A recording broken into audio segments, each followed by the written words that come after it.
Assalamualaikum warahmatullahi wabarakatuh. Alhamdulillah wassalatu wassalamu ala Rasulillah wa ala alihi wa ashabihi wa man tabi'ahum bi ihsanin ila yaumil qiyamah. Alhamdulillah teman-teman, kembali lagi di serial Tahsin. Insyaallah pada pertemuan kita kali ini kita akan membahas tentang materi idgham. Tapi teman-teman, idgham secara bahasa artinya adalah memasukkan, teman-teman. Idgham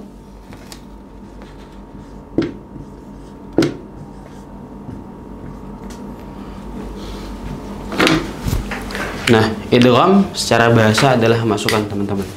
Artinya kita akan belajar sekarang bagaimana cara membaca hukum bacaan idgham. Nah, hukum idgham itu ada dua, teman-teman. Ada yang disebut dengan idgham bigunnah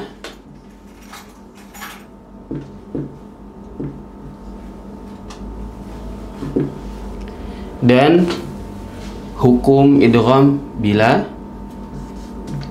gunnah, teman-teman.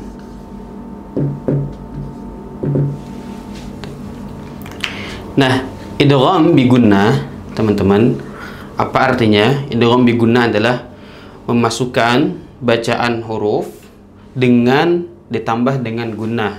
Nah, huruf idgham bigunnah itu ada 4, atau yang sering disebut, atau kalau kita ingin mudah untuk mengingatnya, kalimat yanmu, yaitu huruf ya, nun, mim, dan waw. Nah, 4 huruf ini adalah 4 huruf idgham bigunnah.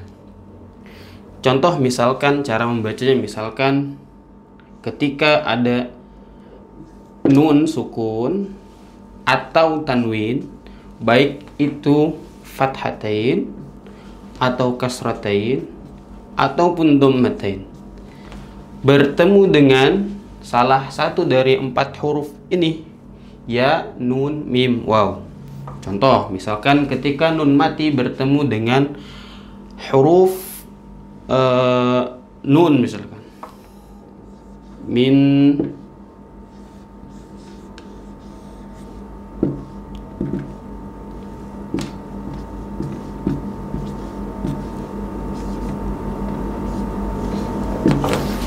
contoh bacaannya adalah min nasib. Nah, bunyi huruf nun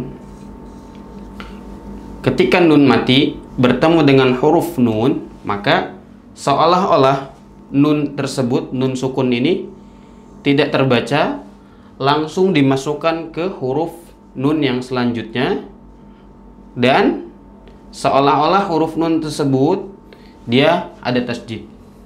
Jadi langsung min nasib dimasukkan, dan cara membacanya dimasukkan dan juga ditahan dengan gunnah 2 harokat, min nasib. Nah, contoh idgham ini atau idgham bigunnah yang nun bertemu dengan huruf nun itu disebut juga dengan, biasanya dengan idgham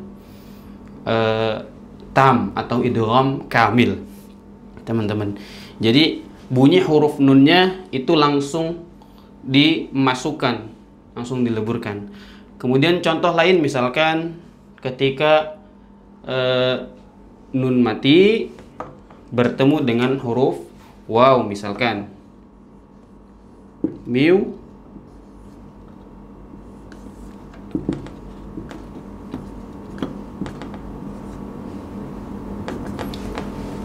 contoh misalkan miu waliyin. Nah, huruf nun setelahnya bertemu dengan huruf waw.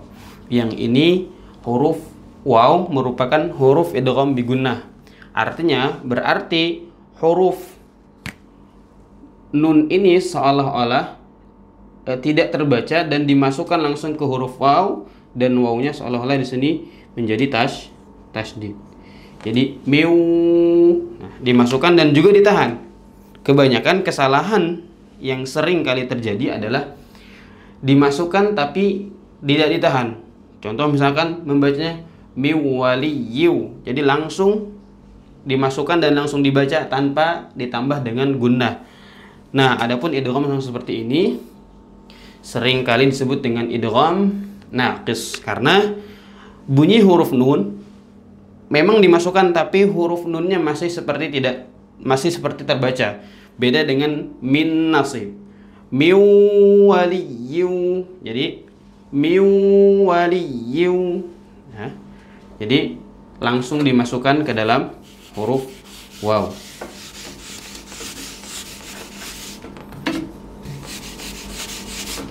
Contoh misalkan ketika ada tanwin bertemu dengan salah satu daripada huruf idgham bi gunnah. Contoh misalkan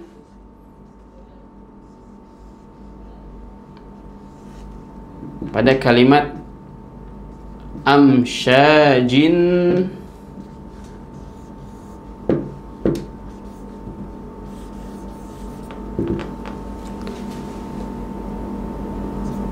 nabtalihi.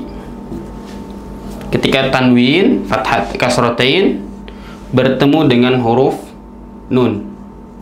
Jadi cara membacanya amsyajin nabtalihi. Amsyajin nabtalihi. Jadi dimasukkan huruf jim langsung masuk ke dalam huruf nun dan ditahan dengan gunnah. Dibaca panjang, gunnahnya 2 harakat. Amsyajin nabtali. Nah, kesalahan yang sering terjadi adalah membacanya itu kurang dengan pada kalimat gunnahnya, pada hukum gunnahnya. Misalkan amsyajin nabtali. Jadi kurang di pada bacaan gunnahnya. Teman-teman. Kemudian huruf selanjutnya ataupun hukum selanjutnya adalah idgham bila gunnah. Idgham bila gunnah adalah lawan daripada tadi ini, lawan daripada idgham bi gunnah. Jadi kalau idgham bi gunnah memasukkan kemudian ditambahkan dengan dengung, sementara idgham bila gunnah memasukkan tanpa dengan dengung. Artinya langsung dimasukkan dan tidak ditahan, tanpa digunnahkan. Contoh misalkan, nah huruf idgham bila gunnah itu ada 2 teman-teman. Ada lam dan ra. Jadi apabila nun sukun atau tanwin, baik itu fathatain, kasrahtain ataupun dhammatain, bertemu dengan huruf idgham bila gunnah atau salah satu dari huruf dan lam ra, maka dia dibaca langsung dimasukkan tanpa didengungkan. Contoh misalkan pada kalimat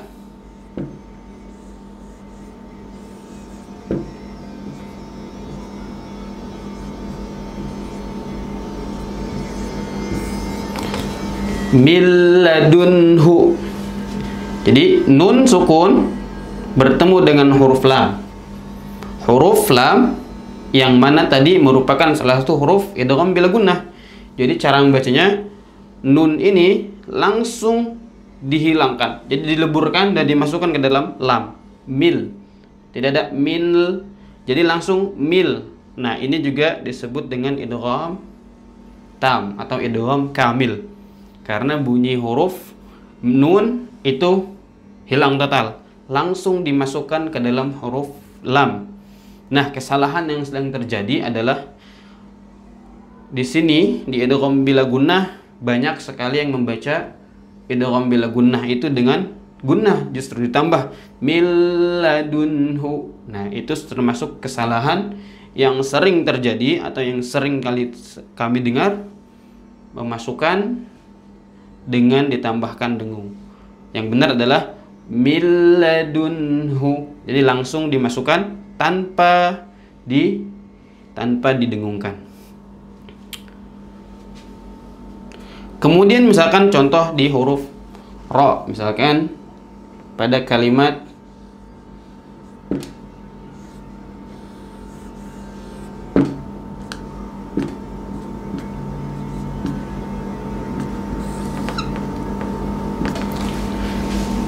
mir rabbika. Mir rabbika.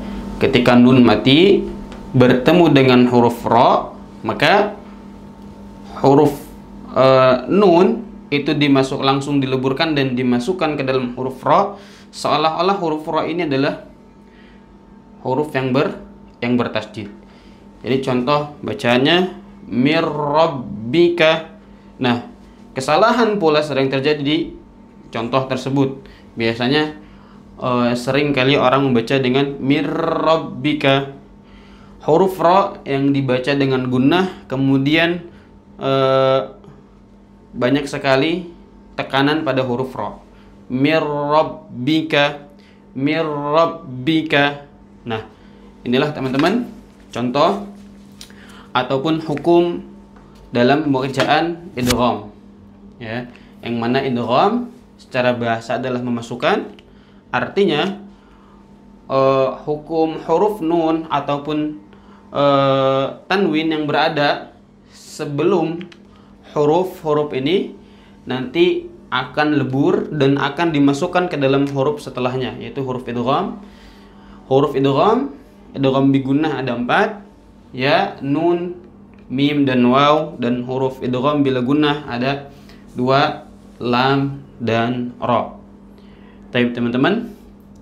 Jadi yang membedakan antara idgham bi gunnah dan idgham bila gunnah adalah ketika kita membaca, ya, idgham bi gunnah itu dibaca dengan dengung. Artinya dimasukkan kemudian kita tahan sedikit, tahan 2 harokat. Contoh tadi yang kita sebutkan, amsyajin nabtali. Jadi ketika jin nabtali ada kasratain bertemu dengan huruf nun, dimasukkan dan ditahan sedikit dan 2 harokat. Nah, berbeda dengan idgham bila gunnah. Idgham bila gunnah dimasukkan namun dia tidak ditahan atau tidak digunnahkan.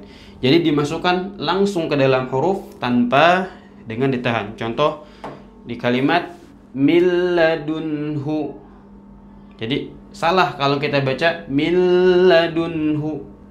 Atau pada kalimat mir rabbika kita baca mir rabbika. Nah, itu salah satu kesalahan yang sering kali terjadi ketika kita praktek di bacaan hukum idgham, baik itu idgham bi gunnah ataupun idgham bila gunnah.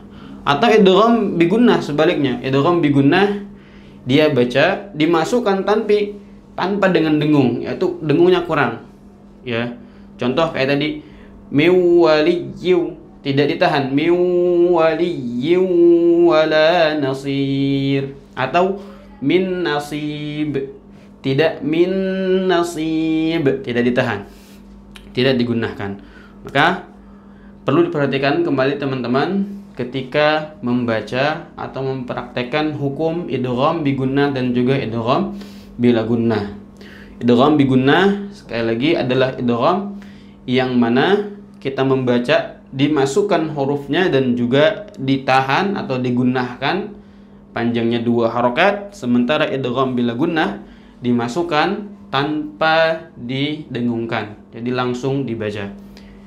Itu saya teman-teman, ya, kurang lebihnya mohon maaf, semoga bermanfaat. Sekian dari kami, wabillahi taufiq hidayah, wassalamualaikum warahmatullahi wabarakatuh.